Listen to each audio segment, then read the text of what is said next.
긴 시간은 아니지만 이 시간을 통해서 제가 우리 진해성당 교우님들께 책을 하나 소개해 드릴까 합니다. 프란치스코 교황님의 Let Us Dream이라는 책, 더 나은 미래로 가는 길, 혹시 보신 분 있으세요? 그래서 가져왔습니다. 다음에 읽어보시기를 바라고, 이게 코로나 3차 대유행이 한창이던 지난 2020년 12월 7일에 이 책이 이제 한국어로 번역이 되어서 출판되었습니다. Let us dream 하면 꿈을 꿉시다 이렇게 되겠죠. 교황님은 우리가 꿈을 꾸어야 하는 이유를 이렇게 말씀하십니다. 우리가 지금껏 넘겨왔던 방식으로는 결코 피해갈 수 없는 위기가 닥쳤기 때문에 자의로든 타의로든 우리는 새로운 삶을 시작해야 합니다. 코로나 위기를 두고 하시는 말씀이죠. 프란치스코 교황님은 지금의 코로나 상황이 그동안 우리 인류가 넘겨왔던 방식으로는 결코 피해갈 수 없는 위기라고 진단을 하고 계십니다. 그렇기 때문에 이 위기를 극복하기 위해서는 우리가 그동안 살아왔던 삶과는 전혀 다른 새로운 삶을 시작해야 하는데 그 새로운 삶을 우리가 어떻게 준비하고 꿈꿔야 하는지 잘 모르죠, 우리가. 사실 지금 우리가 뭘 해야 되는지, 어떻게 살아야 되는지, 지금 이런 것들이 다 혼란스러운 상황이죠. 그래서 교황님께서 이 책을 통해서 우리가 어떻게 해야 되는지를 제안을 하고 계시는 것입니다. 교황님 말씀을 제가 좀 읽어드리고 설명해드리고 할게요. 교황님은 이렇게 말씀하십니다. 요즘 우리는 눈에 보이지 않는 바이러스로부터 우리 자신과 다른 사람을 보호하기 위하여 마스크를 씁니다. 그러나 보이지 않는 다른 바이러스로부터는 우리를 어떻게 보호해야 할까요? 기아와 폭력, 기후 변화라는 팬데믹, 즉 이 세상을 보이지 않게 짓누르는 팬데믹들을 해결하려면 어떻게 해야 하겠습니까? 이번 코로나 위기가 끝난 후에 우리가 예전보다 덜 이기적인 존재로 성장하려면 다른 사람들의 고통에 공감할 수 있어야 할 것입니다.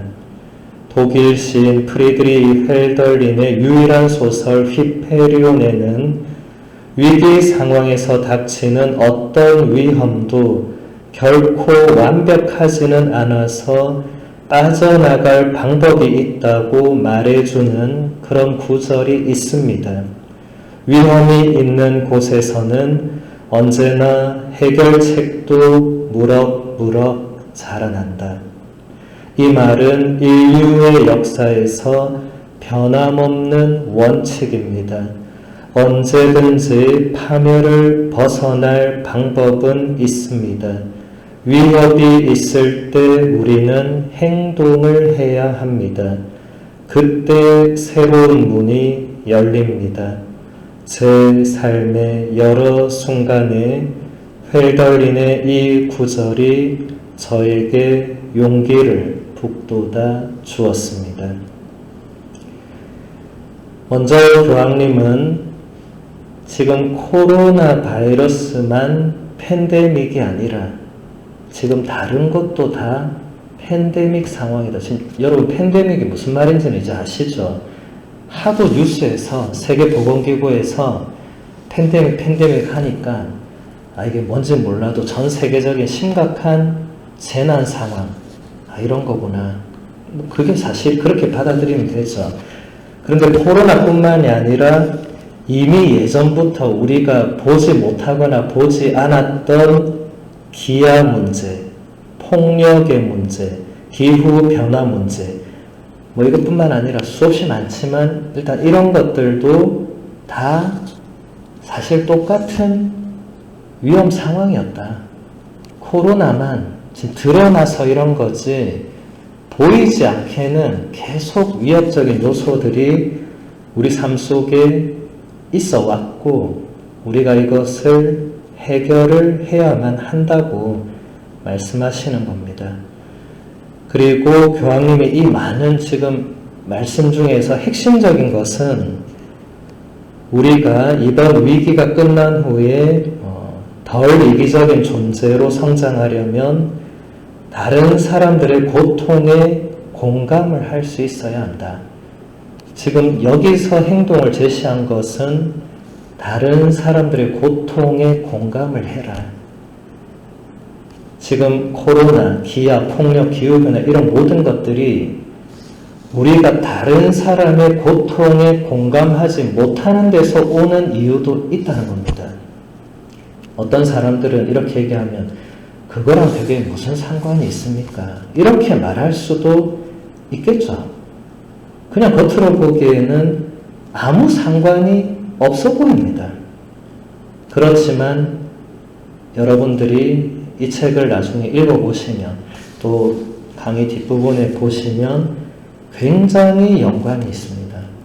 그리고 교황님은 굉장히 본질적인 부분을 말씀하고 계십니다.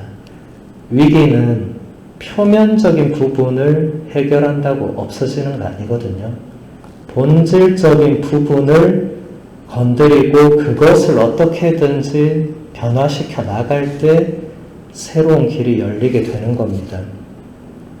이 책은 세 부로, 총 3부로 나누어져 있는데 1부는 이 책을 편집한 사람이 직시할 시간 이렇게 붙였어요. 현실을 직시해야 한다. 교황님은 이런 말씀을 하십니다. 이 세상의 실상을 보고 싶다면 실존의 경계지에 가봐야 합니다. 옛날부터 나는 주변부에서 세상이 더 명확하게 보인다고 생각해 왔습니다. 여러분도 새로운 미래를 발견하고 싶다면 주변부로 가야 합니다. 하느님께서도 피조물을 재건하려고 하실 때 주변부로 가셨습니다. 교황님은 우리가 현실을 직시하려면 지금 내 삶의 중심 자리가 아니라 내 삶의 주변부, 다른 말로 하면 변두리로 가야 한다고 제안을 하고 있습니다.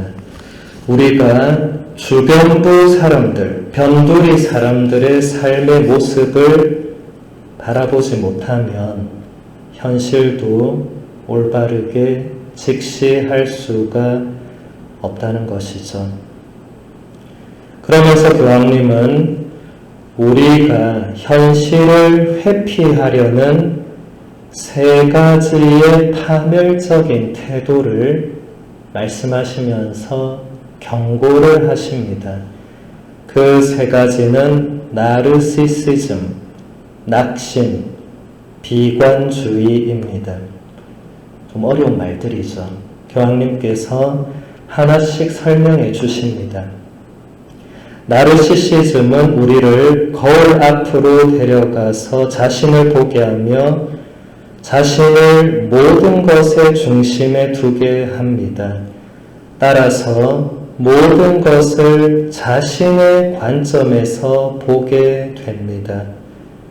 결국 우리는 자신이 만들어낸 이미지와 깊은 사랑에 빠져서 그 이미지에서 빠져나오지 못합니다. 그 결과가 자신에게 개인적으로 좋다면 그것으로만 좋을 뿐입니다. 그 결과가 자신에게도 나쁘다면 여러분은 나르시시즘의 피해자가 된 것입니다. 이게 무슨 말이죠? 이런 것에 빠져 있는 사람은 자기 자신만 바라보는, 자기 자신밖에 모르는 그런 사람들이다. 자기 자신밖에 모르면 어떤 일이 일어나죠? 다른 사람은 나와 아무런 상관이 없는 사람이 되는 것이죠.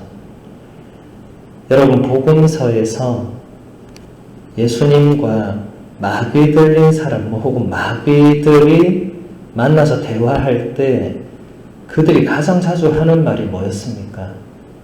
당신이 저와 무슨 상관이 있습니까? 기억나시죠? 마귀들은 예수님께 항상 그 말을 했습니다. 당신이 나와 무슨 상관이 있냐? 나는 나대로 내 살 길 갈 테니까 나 건드리지 말고 당신은 당신이 하라고. 이게 마귀의 태도입니다. 우리가 하느님께 혹은 다른 사람에게 나와 아무 상관없다고 생각하는 순간부터 위험에 빠지게 됩니다. 여기 계신 모든 분들이 태어나서 지금까지 나 홀로 이 자리에 설 수 있는 사람은 아무도 없을 겁니다. 저도 마찬가지죠. 저도 이 자리에 서기까지 수많은 분들, 우리 부모님을 비롯한 수많은 분들이 저를 위해서 희생하고 기도하고 봉사하고 뭘 다 해주셔가지고 여기까지 온 거죠. 이런 것을 우리가 모르거나 잊어버리거나 부정하거나 한다면 대단히 위험한 거죠. 교황님은 그것을 경고하시는 겁니다. 그 다음 교황님은 이런 말씀을 하십니다. 낙심을 하면 우리는 비탄에 빠지고 모든 것에 대해서 불평을 늘어놓게 됩니다. 따라서 주변을 더는 제대로 관찰하지 못하고 다른 사람들이 제안하는 것도 제대로 듣지 않습니다. 오직 자신이 잃어버린 것에만 몰두할 뿐입니다. 낙심은 영적인 삶을 슬픔으로 몰아갑니다. 슬픔은 안에서부터 우리를 갉아먹는 벌레입니다. 따라서 낙심은 결국 우리를 궁지에 몰아넣어서 자기 자신 이외에는 아무것도 보지 못하게 만들어 버립니다. 여러분, 낙심은 무슨 말인지 다 알죠? 낙심해본 적 다 있죠? 저도 있습니다. 낙심을 하면 항상 결과는 좋지 않더라고요. 근데 낙심을 안 하는 것도 쉽지 않습니다. 왜냐하면 열심히 해보려고 하는데 주위에서 안 도와주거든요. 그러면 낙심하게 되죠. 아니면 나는 이런 진정성을 가지고 있는데 상대방이 오해를 하거든요. 그러면 낙심하게 되죠. 이런 여러 가지 사유로 우리가 낙심할 수는 있는데 지금 교황님께서 매우 세밀하게 분석을 하고 계십니다. 낙심을 하면 우리는 일단 비탄에 빠지게 된다. 그리고 모든 것에 대해서 불평을 늘어놓게 된다. 아마 지금 코로나 상황이 장기화되면서 자기 자신도 모르게 불평불만이 늘어난 분들이 많을 거예요. 그런 분들은 그 근원이 무엇인지 한번 잘 찾아보시면 근본 자리에 낙심이 있을 가능성이 대단히 높습니다. 이렇게 되면 자신의 주변을 더 이상 제대로 관찰하지 못하고 다른 사람들이 제안하는 것도 제대로 못 듣게 되겠죠. 이미 낙심했는데, 이미 한번 귀가 꺾였는데 다른 사람이 그래도 한번 이렇게 해봐라. 안 들릴 겁니다. 이제 나 안 해. 이제 내가 이렇게 열심히 했는데, 내가 이런 마음으로 했는데 아무도 안 알아주는데 내가 뭘 이렇게 하겠느냐 라고 생각할 수 있죠. 근데 계속 그런 길로 가면 나중에 끝에는 뭐가 남겠습니까? 아무것도 없겠죠. 그래서 그렇게 가면 안 된다는 겁니다. 갈라티아서 6장 9절에서 10절을 보면 사도 바오로가 이런 말씀을 합니다. 낙심하지 말고 계속 좋은 일을 합시다. 포기하지 않으면 제때의 수확을 거두게 될 것입니다.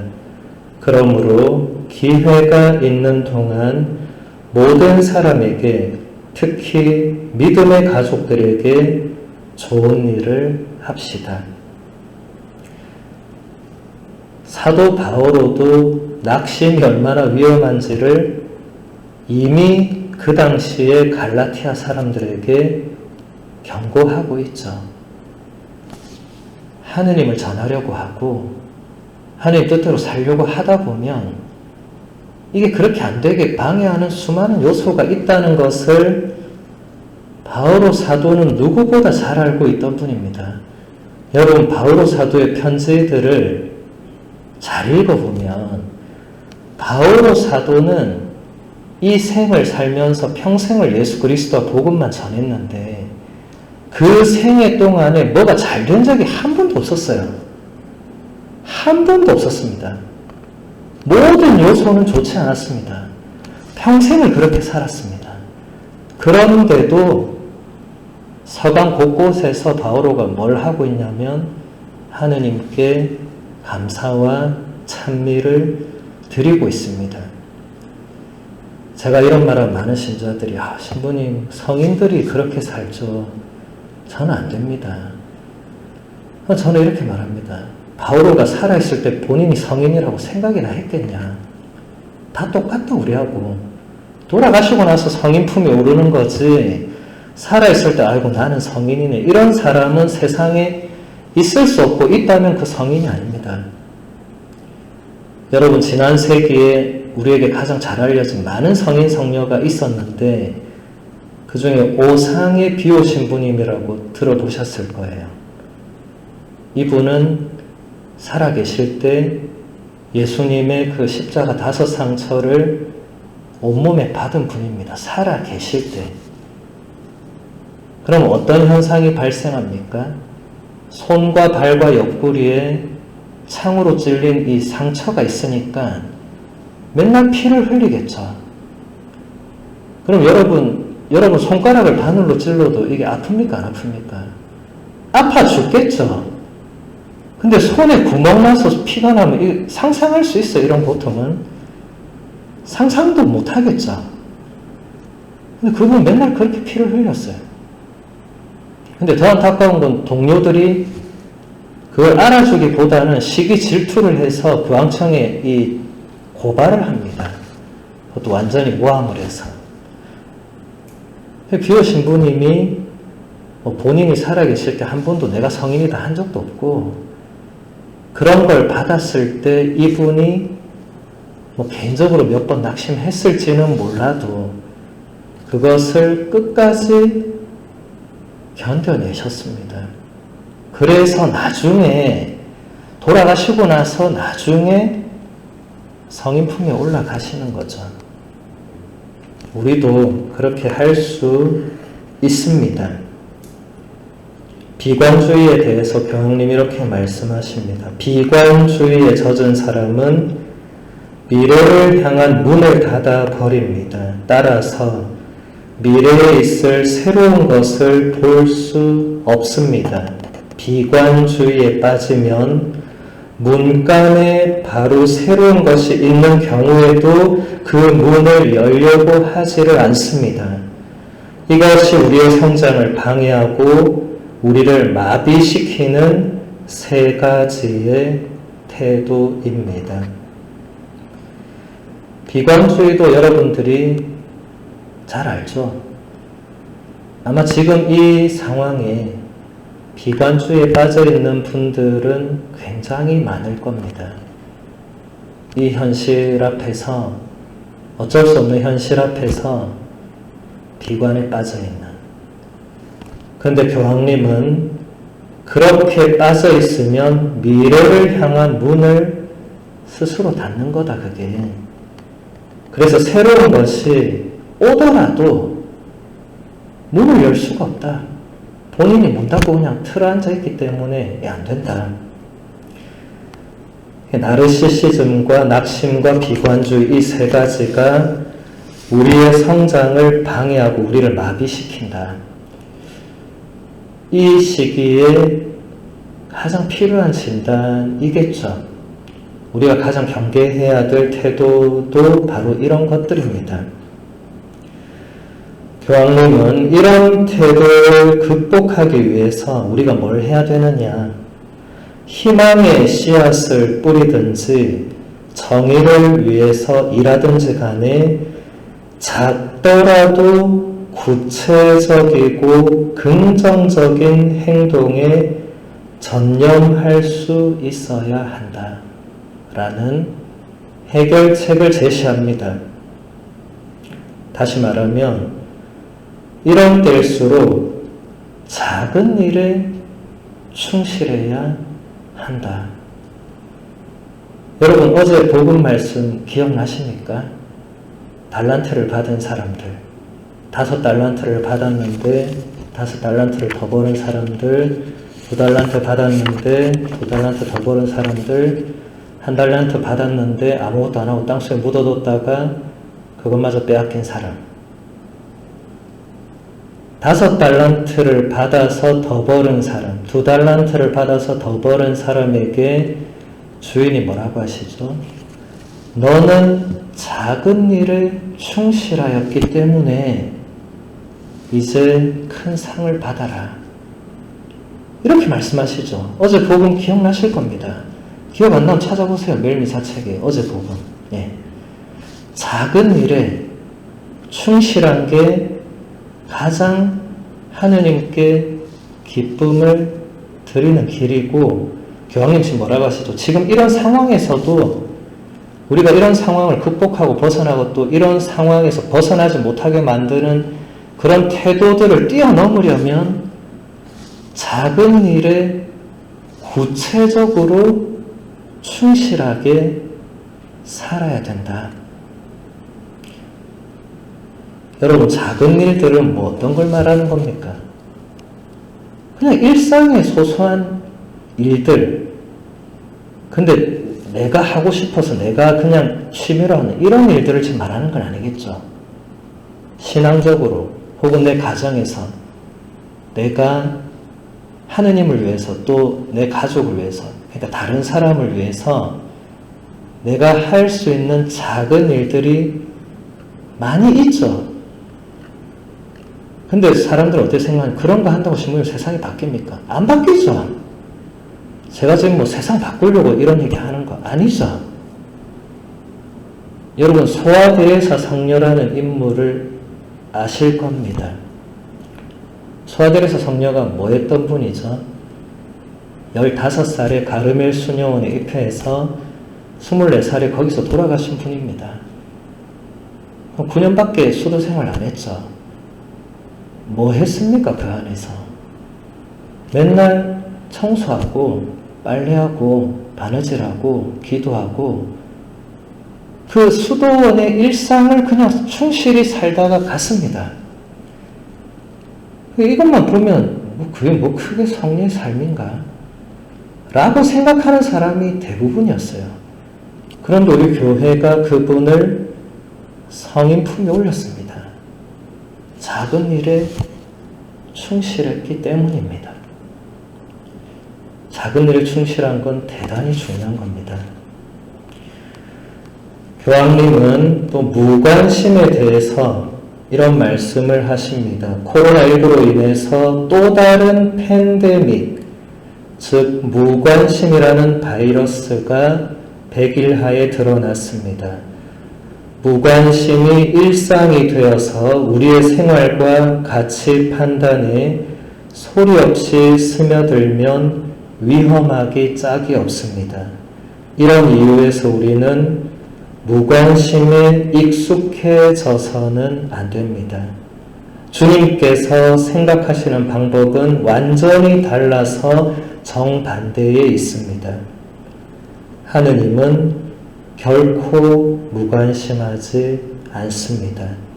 하느님의 본질은 자비입니다.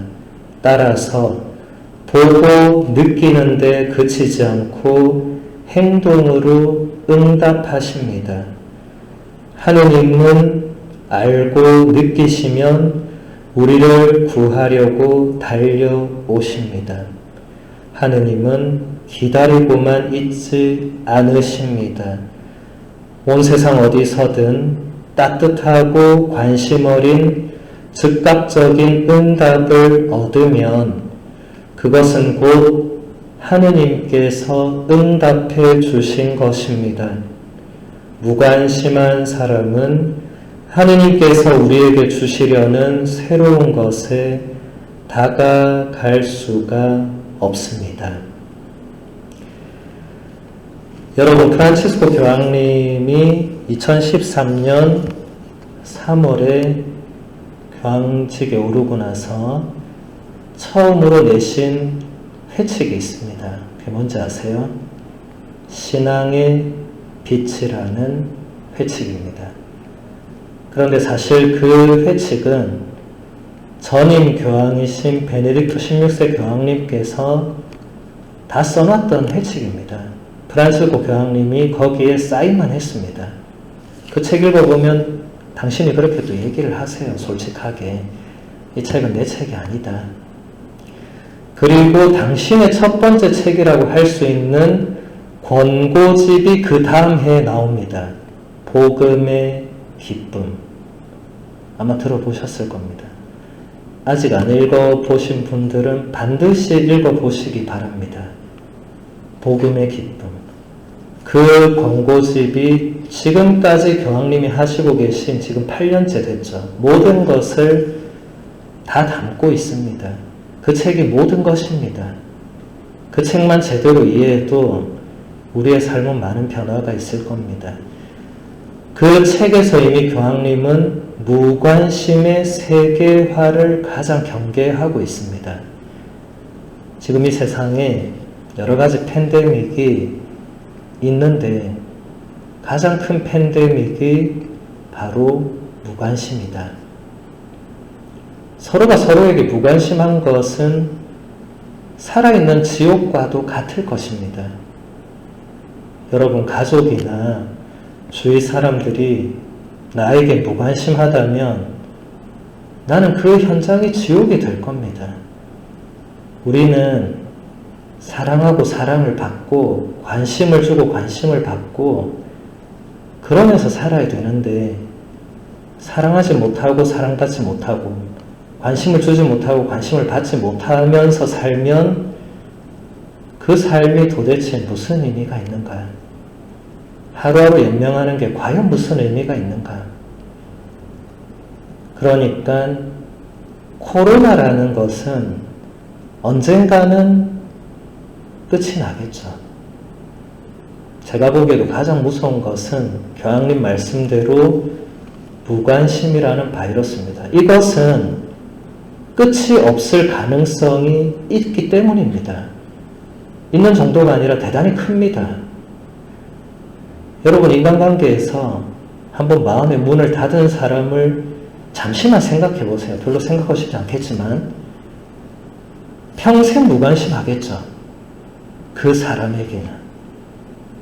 근데 내가 다르게 관심을 줄 사람이 많기 때문에 별 문제 없겠죠. 근데 가만 생각해 보면 무관심은 평생 갈 수 있는 위험한 요소입니다. 코로나보다 훨씬 위험한 요소입니다. 책의 2부와 3부 내용은 시간 관계상 제가 더 해드리기는 어렵고 마지막으로 교황님의 한 문장을 보고자 합니다. 개인적으로 저는 순례자의 대조적인 이미지를 좋아합니다. 순례자는 중심에서 벗어남으로써 초월하는 이미지를 가지고 있기 때문입니다.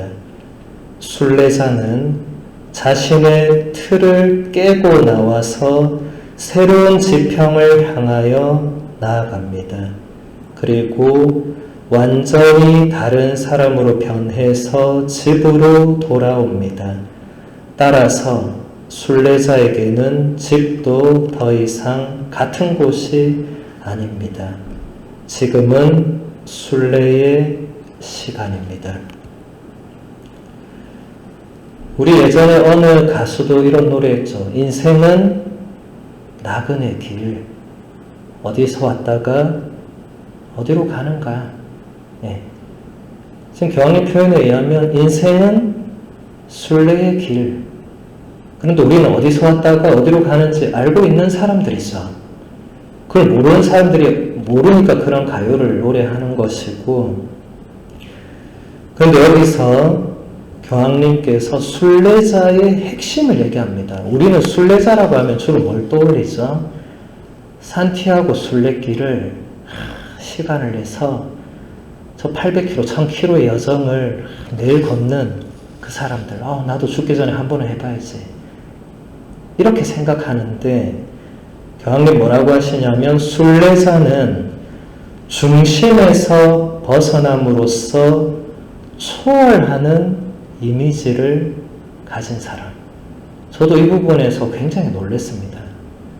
그냥 우리 인생이 순례길이고 우리가 순례자고 이런 생각은 저도 했어요. 그런데 그 본질이 뭔지는 저도 잘 몰랐던 겁니다. 순례자의 본질은 자기 중심에서 끊임없이 벗어나서 자신을 초월하는 사람이 참된 순례자입니다. 그러지 않고 끊임없이 자신 안에 갇혀있는 사람은 산티아고 길을 수천 번 걸어도 참된 순례자는 아니겠죠. 교황님이 이런 말씀하시죠. 순례자는 자신의 틀을 깨고 나와서 새로운 지평을 향하여 나아간다. 이게 지금 이 상황에서 우리가 해야 할 가장 중요한 일이라는 겁니다. 자신의 틀을 깨고 나오는 것, 그리고 새로운 지평을 향해서 끊임없이 나아가는 것. 이것이 우리가 이 코로나 상황뿐만 아니라 죽을 때까지, 우리에게 죽음이 뭐죠? 하느님을 만나는 그 순간까지 우리가 해야 할 가장 중요한 일이라는 겁니다. 지금은 순례의 시간입니다. 모두 일어나셔서